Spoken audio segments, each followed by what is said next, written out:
बिस्मिल्लाहिर्रहमानिर्रहीम। I am Usman Asghar, head of biology department, superior college Mandi Bahauddin. तो students, आज हम सेकंड ईयर का 21 चैप्टर स्टार्ट करेंगे। तो सबसे पहले चैप्टर का इंट्रोडक्शन लेते हैं।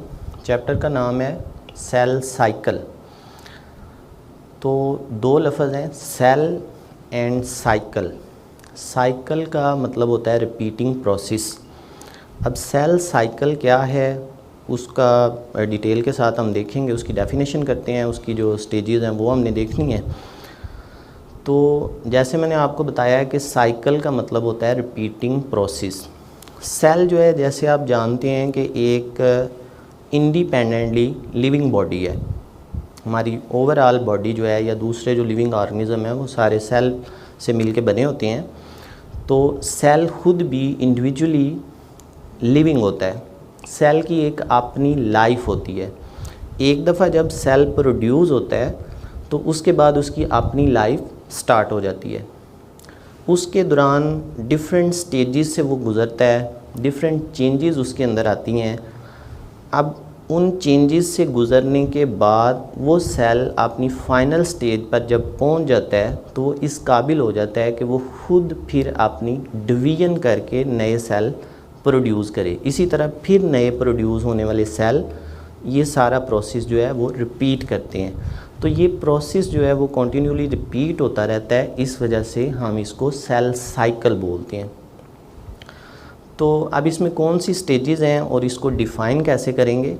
एक दफ़ा जब सेल प्रोड्यूस हुआ, उस सेल की सबसे पहले स्टेप में ग्रोथ होती है, सेल का साइज़ इंक्रीज़ होगा। उसके बाद सेकंड स्टेप में सेल के अंदर जो जेनेटिक मटेरियल होता है, मेन जो उसके अंदर डीएनए है, उसकी रेप्लिकेशन होगी, यानी क्रोमोसोम की डुप्लीकेशन होगी, क्रोमोसोम डबल हो जाएंगे। थर्ड स्टेप के अंदर सेल जो है वो अपनी डिवीज़न करता है, यानी कि एक सेल जो है वो दो में डिवाइड हो जाता है। इन्हीं तीनों स्टेप्स को कलेक्टिवली हम सेल साइकिल का नाम दे देते हैं। तो इसको डिफ़ाइन करते हैं। शॉर्ट क्वेश्चन में आपको आ सकता है व्हाट इज़ सेल साइकिल या डिफाइन सेल साइकिल। तो डेफिनेशन कैसे करेंगे। सेल साइकिल की जो डेफिनेशन है वो बुक के ऊपर भी लिखी हुई है, एक दफ़ा मैं बोल देता हूँ उसको, तो उसको आपने अंडरस्टैंड करना है। Cell undergoes a sequence of changes which involve the growth of cell, replication of DNA followed by the division of cell. It is called cell cycle. तो ये उसकी डेफिनेशन है, बुक के अंदर भी लिखी हुई है, इसको आपने देखना है। उसके बाद आज हम इसकी जो स्टेजेस है उसको डिटेल के साथ स्टडी करेंगे। तो मेजर स्टेजेस इसकी दो हैं, उसके बाद फिर इसकी सब स्टेजेस आ जाती हैं। जो मेजर दो स्टेजेस हैं उसमें इंटरफेस और माइटोटिक फेज़ इन्वॉल्व होती है। वैसे तो ये सारा जो प्रोसेस है, इंटरफेज़, माइटोटिक फेज़ और उसकी फर्दर जो सब स्टेजेस होती हैं, ये सारा एक कॉन्टीन्यूस प्रोसेस होता है। इसमें मतलब कोई दरमियान में रुकावट नहीं है, कॉन्टीन्यूली ये चलता रहता है। लेकिन हम बेसिकली अपनी सहूलत के लिए ये स्टेजेस जो है वो उनको मतलब डिवाइड कर लेते हैं और फिर उसके मुताबिक स्टडी करते हैं ताकि ईज़िली हम इसको स्टडी कर सकें। तो जैसे मैंने आपको बताया कि इसकी दो मेजर स्टेजेस हैं, interphase and mitotic phase. Interphase को आज हम इस लेक्चर के अंदर डिस्कस करेंगे, माइटोटिक फेज़ जो है वो नेक्स्ट लेक्चर के अंदर देखेंगे। तो स्टूडेंट्स, इंटरफेज़ जो है उसके भी नाम से आपको पता चल रहा होगा, इंटर का मतलब है इंटरमीडिएट, दरमियानी, इंटरफेज़। अब उसको अंडरस्टैंड करने के लिए आप ऐसे समझ लें कि आपके पास एक सेल प्रोड्यूस हुआ है। वो जो सेल प्रोड्यूस हुआ है, जैसे मैंने आपको सेल साइकिल की डेफिनेशन में बताया था कि वो जो सेल प्रोड्यूस हुआ उसकी अपनी लाइफ जो है वो स्टार्ट हो गई। अब जैसे ही सेल प्रोड्यूस होगा, पहले तो उसके साइज़ में इजाफा होगा, सेल की ग्रोथ होगी, सेल के साइज़ में इजाफा होगा। तो इंटरफेज़ के दौरान सेल का साइज़ इंक्रीज़ होगा, डीएनए की रेप्लिकेशन होगी, लेकिन डिवीजन नहीं होगी। ये इंटरफेज़ क्योंकि माइटोटिक फेज़ से अलग है, एक सेल के प्रोड्यूस होने से लेकर उसकी जो अपनी आगे डिवीजन होनी है उस डिवीज़न से पहले पहले जो दरमियान वाली स्टेज है उसको हम इंटरफेज़ कहते हैं। आप सिंपली ऐसे भी कह सकते हैं कि दो जो कंसेक्टिव डिवीजन्स होती हैं सेल की, उनके दरमियानी स्टेज को हम इंटरफेज़ बोलते हैं। तो इसको डिफ़ाइन कैसे करेंगे? It is the period of cell cycle between two consecutive divisions, यानी कि दो डिवीजन्स के दरमियानी जो उसकी फ़ेज़ है या स्टेज है जिसके दौरान सेल डिवाइड नहीं हो रहा होता लेकिन दूसरी एक्टिविटीज़ परफॉर्म कर रहा होता है, उन सारे उस पीरियड को हम सेल साइकिल का नाम दे देते हैं।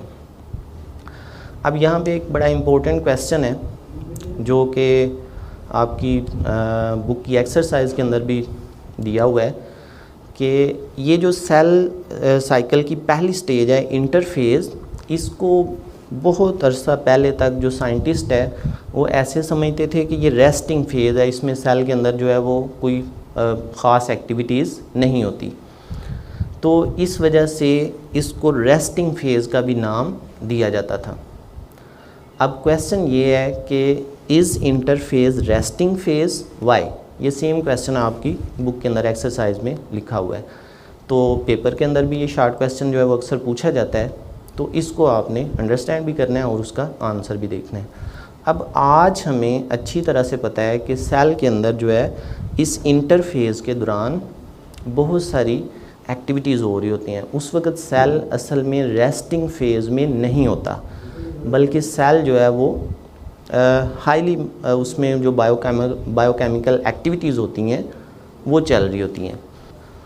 हम ये कह सकते हैं कि इस सेल की इंटरफेज़ को जो रेस्टिंग फेज़ का नाम दिया जाता है, ये मिसलीडिंगली या गलती से मतलब ये हम उसको नाम देते हैं, एक्चुअली ऐसे नहीं होता। तो इस क्वेश्चन का आंसर आप जो है वो कैसे लिखेंगे? क्वेश्चन मैंने आपको बताया, is interphase resting phase? Why? क्या इंटरफेज़ रेस्टिंग फेज़ है? अगर नहीं है तो क्यों नहीं है? तो उसका जो आंसर है वो आप जस्ट 2 लाइन्स में जो है वो उसको लिखेंगे। No, interphase is not a resting phase, it is misleadingly called resting phase. Actually during this phase great biochemical activities occur in the cell. इतना आपने आंसर इसका लिखना है। अब जैसे मैंने आपको बताया था कि ये दो तो मेजर स्टेजेस हैं, इंटरफेज़ और माइटोटिक फेज़ जो है ये सेल साइकिल की मेजर स्टेजेस हैं। आगे फर्दर इनकी सब स्टेजेस हैं। क्योंकि अभी हम इंटरफेज़ देख रहे हैं तो इंटरफेज़ जो है इसकी आगे फर्दर 3 सब स्टेजेस हैं। वो 3 सब स्टेजेस कौन कौन सी हैं? G1, S phase and G2 phase. G1 phase, S phase and G2 phase. G stand for gap 1, S stand for synthesis phase and G2 phase mean gap 2 phase. तो इन तीनों stages को हम 1 बाय 1 देखते हैं कि इनमें सेल के अंदर क्या चेंजेस आती हैं। तो सबसे पहले हम देखेंगे G1 फेज़। G1 जैसे मैंने आपको बताया गैप 1। G1 एक्चुअली वो स्टेज है जब सेल की न्यू सेल प्रोड्यूस हुआ तो उसके फ़ौरन बाद जो स्टेज स्टार्ट होगी उसको हम G1 स्टेज का नाम देते हैं। तो अब जैसे मैंने बताया था कि सेल की प्रोडक्शन के साथ ही उसकी ग्रोथ स्टार्ट हो जाती है, यानी कि उसका साइज़ जो है वो इंक्रीज़ होता है। तो G1 स्टेज के दौरान 3 मेजर चेंजेस आती हैं। एक सबसे पहली जो चेंज है वो तो ये है कि सेल जो है वो अपने साइज़ में ग्रो करेगा, इंक्रीज़ इन साइज़। सेकंड जो चेंज आती है वो है एंजाइम्स प्रोडक्शन। सेल जो है वो डिफरेंट तरह के अपनी डिवीज़न के लिए, फर्दर डिवीज़न के लिए या दूसरी जो एक्टिविटीज़ हैं उनकी परफॉर्मेंस के लिए उसको जो एंजाइम चाहिए होते हैं उन एंजाइम्स की प्रोडक्शन करेगा। दो मैंने आपको एक्टिविटीज़ बता दी जो G1 फेज़ में चलती हैं। G1 फेज़ के दौरान जैसे मैंने बताया आपको कि सेल जो है वो ग्रो करता है, अपने साइज़ को इंक्रीज़ करता है। सेकंड, वो डिफरेंट एंजाइम्स जो है उनकी प्रोडक्शन करेगा जो कि उसको डिफरेंट एक्टिविटीज़ के लिए चाहिए होते हैं। और थर्ड जो एक्टिविटी वो परफॉर्म करता है वो है formation of DNA base unit. अब क्योंकि सेल की डिवीज़न के लिए DNA की रेप्लिकेशन ज़रूरी होती है, DNA की कॉपी होनी होती है, क्रोमोसोम की डबलिंग होनी होती है, तो क्रोमोसोम्स या डीएनए को डबल करने के लिए उसके बेस यूनिट चाहिए। तो इसी G1 फेज़ के दौरान ही सेल अपने बेस यूनिट जो है, डीएनए के बेस यूनिट जो हैं उनको भी प्रिपेयर करेगा। तो ये G1 फेज़ के अंदर होने वाली एक्टिविटीज़ हैं। उसके बाद बाज़ औक़ात ऐसे भी होता है कि कुछ जो सेल्स हैं वो फर्दर डिवाइड नहीं होते। कुछ सेल्स ऐसे होते हैं बॉडी के अंदर, जब उनकी प्रोडक्शन हो जाती है तो वो फर्दर अपनी प्रोलिफरेशन या फर्दर अपनी डिवीजन नहीं करते, वहाँ पे वो स्टॉप हो जाती हैं। उस स्टेज को हम G0 स्टेज बोलते हैं। अब उसमें कुछ लिमिटेड सेल हैं बॉडी के अंदर। बाज़ औक़ात ऐसे भी होता है कि सेल जो है वो G0 स्टेज में जाते हैं और उसके बाद फिर रीएक्टिव हो जाते हैं और दोबारा से सेल साइकिल को ज्वाइन कर लेते हैं। लेकिन कुछ सेल ऐसे हैं जो कि परमानेंटली ही G0 फेज़ में चले जाते हैं और वो सारी उम्र के लिए G0 फेज़ में ही रहते हैं, दोबारा वो डिवाइड नहीं होते।